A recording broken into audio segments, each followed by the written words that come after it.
Macaulay PH, your passion the lover channel. Mag-subscribe ka na!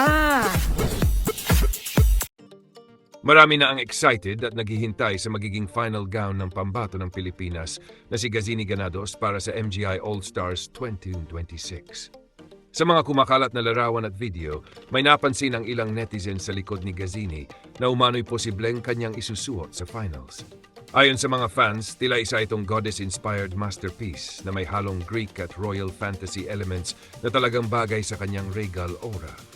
Samantala, hindi rin maiwasang magbalik tanaw ng ilang pageant fans sa naging laban ni Gazini sa Miss Universe 2009. Marami ang nagsasabing baka magkaroon umano ng deja vu dahil isa sa pinakamalalakas na kandidata ngayon ay ang pambato ng Ghana na patuloy ring humahanga ang marami dahil sa kanyang matinding stage presence at performance. Ngunit sa ngayon, nananatiling isa si Gazini Ganados sa mga pangunahing paborito ng fans. Magagawa kaya niyang maiuwi ang corona para sa Pilipinas?